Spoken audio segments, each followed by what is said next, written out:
കൊച്ചി നഗരത്തിൽ നിന്ന് 16 കിലോമീറ്റർ മാറി സ്ഥിതി ചെയ്യുന്ന നിയമസഭാ മണ്ഡലമാണ് ആലുവ. പെരിയാറും മണപ്പുറവും പേരുകേട്ട ക്ഷേത്രങ്ങളുമുള്ള മണ്ണ്. ചരിത്രത്തോടൊപ്പം നിരവധി നവോത്ഥാന സംഭവങ്ങളുടെയും നൂലുകൾ ഇഴചേർന്നു നിൽക്കുകയാണിവിടെ. ദക്ഷിണകാശി എന്നറിയപ്പെടുന്ന ആലുവ പണ്ട് കേരളത്തിലെ ബഹുശതം നാടുവാഴി പ്രദേശങ്ങളിലൊന്നായിരുന്നു. 1924 ശ്രീനാരായണ ഗുരു ഇവിടെ വിളിച്ചു ചേർത്ത സർവമത സമ്മേളനമാണ് മതങ്ങൾ തമ്മിലുള്ള സംവാദമെന്ന ആശയത്തിന് കേരളത്തിൽ വിത്തുപാകിയത്. 1925 മഹാത്മാഗാന്ധിയുടെ ആലുവ സന്ദർശനം ചരിത്രത്താളുകളിലെ സുവർണലിപികളിൽ എഴുതി ചേർക്കപ്പെട്ട മറ്റൊരു ഏടാണ്. നിരവധി വ്യവസായ സ്ഥാപനങ്ങളുടെ സാന്നിധ്യവും ആലുവയെ ശ്രദ്ധേയമാക്കുന്നു. നാടിന്റെ ഭംഗി അതേപടി നിലനിർത്തിക്കൊണ്ടുള്ള വികസന പ്രവർത്തനങ്ങളാണ് ആലുവയിൽ കിഫ്ബി വിഭാവനം ചെയ്തിരിക്കുന്നത്. മണ്ഡലത്തിലെ വ്യാവസായിക, വിദ്യാഭ്യാസ, കാർഷിക മേഖലകളിൽ സമഗ്ര വികസനത്തിനുള്ള ധനലഭ്യത ഉറപ്പാക്കിയിരിക്കുകയാണ് കിഫ്ബി.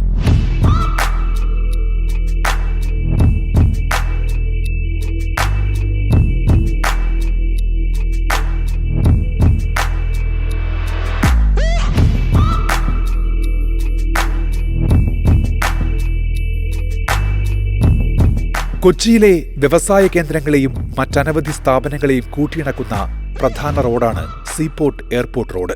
ഭരണസിരാകേന്ദ്രമായ കളക്ട്രേറ്റ് മുതൽ ഇൻഫോ പാർക്കും പ്രത്യേക സാമ്പത്തിക മേഖലയും IOCയും BPCLും കൊച്ചിൻ റിഫൈനറിയും HMTയുമെല്ലാം ഈ റോഡിന്റെ ഭാഗമാണ്. ആയിരക്കണക്കിന് വാഹനങ്ങൾ ദിവസേന ഇതുവഴി കടന്നുപോകുന്നു. സീപോർട്ട് എയർപോർട്ട് റോഡിലെ കുരുക്കഴിക്കുന്നതിനോടൊപ്പം NAD മുതൽ മഹിളാലയം വരെയുള്ള റോഡ് നിർമ്മാണമാണ് ആലുവ നിയോജകമണ്ഡലത്തിലെ കിഫ്ബി പദ്ധതികളിൽ പ്രധാനം.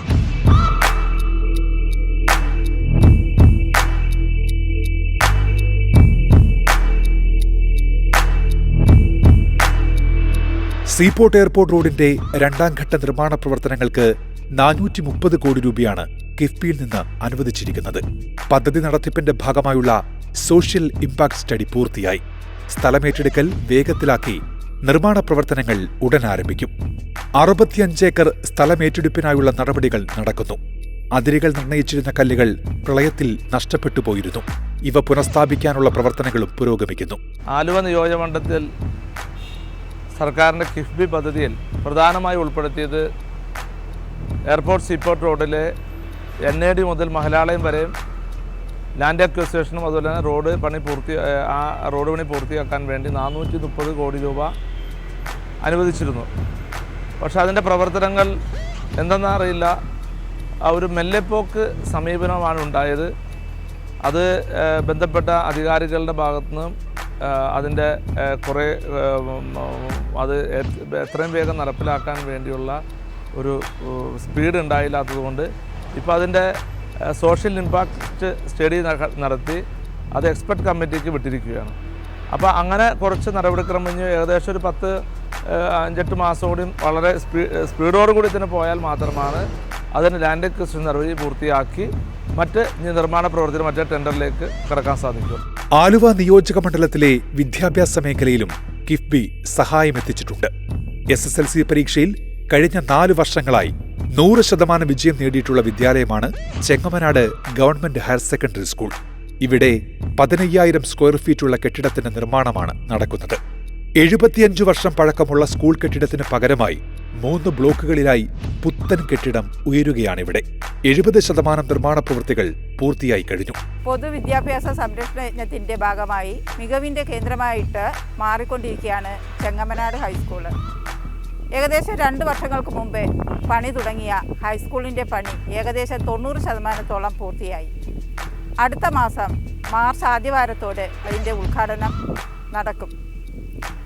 ഇതിനോടനുബന്ധിച്ച് നമ്മളെ കുറേ സഹായിച്ച നമ്മുടെ ബഹുമാന്യനായ MLA അൻവർ സാദത്തിനും നമ്മുടെ സർക്കാരിനും നമ്മുടെ ധനമന്ത്രിക്കും പ്രത്യേകം നന്ദി അറിയിക്കുന്നു. കൂടാതെ ഈ വിദ്യാഭ്യാസ സ്ഥാപനം മികവിൻ്റെ കേന്ദ്രമായി മാറിക്കൊണ്ടിരിക്കുമ്പോൾ ഈ പഞ്ചായത്തിലെ പാവപ്പെട്ട കുട്ടികൾക്ക് ഹൈടെക് സൗകര്യങ്ങളോടുകൂടി വിദ്യാഭ്യാസം പുരോഗമിക്കാനും നല്ല രീതിയിലുള്ള പഠന കേന്ദ്രമായി മാറും.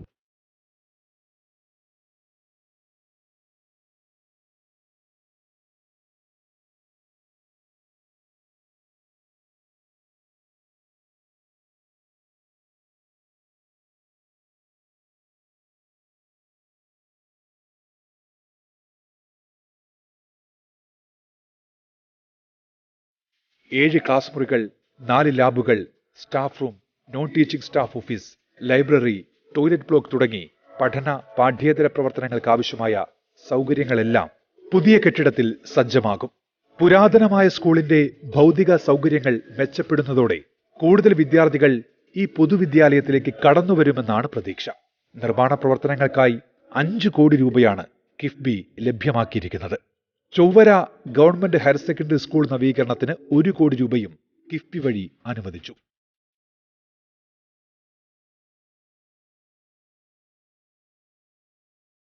ചെങ്ങമനാട് ഹൈസ്കൂള് അതിൻ്റെ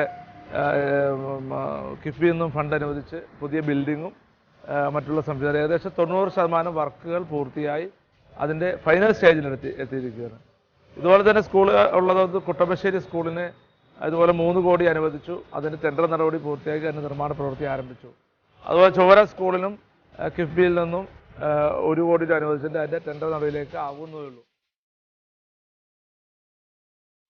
മണ്ഡലത്തിലെ ജനങ്ങളുടെ ദീർഘകാലമായുള്ള ആവശ്യങ്ങളിൽ ഒന്നാണ് പുറയാറിലെ റെയിൽവേ ഓവർബ്രിഡ്ജ്.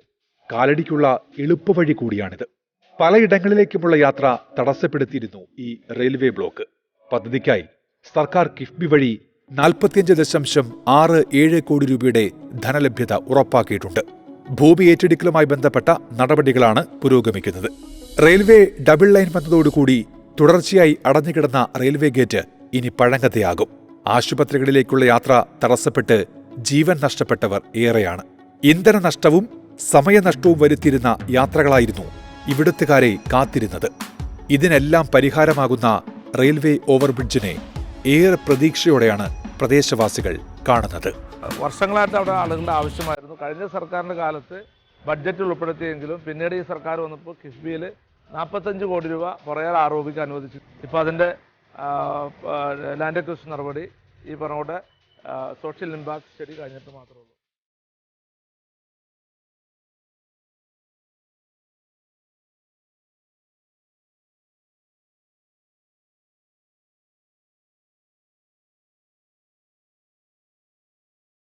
തിരുവിതാംകൂറിലെ ഒരു പ്രമുഖ വേനൽക്കാല സുഖവാസ കേന്ദ്രമായിരുന്ന ആലുവയ്ക്ക് വേണ്ട നവീന വികസനോപാധികളാണ് കിഫ്ബി പദ്ധതികളിലൂടെ ആസൂത്രണം ചെയ്യപ്പെട്ടിരിക്കുന്നത്.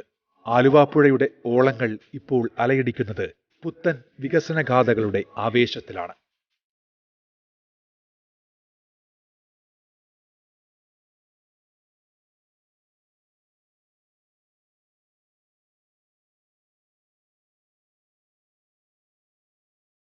ചരിത്രമെഴുതി ആലുവാപ്പുഴയുടെ കുറുകെ നിർമ്മിച്ച മാർത്താണ്ഡവർമ്മ പാലത്തിന് 80 തികയുമ്പോൾ അതിലേറെ തലയെടുപ്പുള്ള നിർമ്മിതികൾ കൊണ്ട് ആലുവയെ മനോഹരിയാക്കുകയാണ് കിഫ്ബി.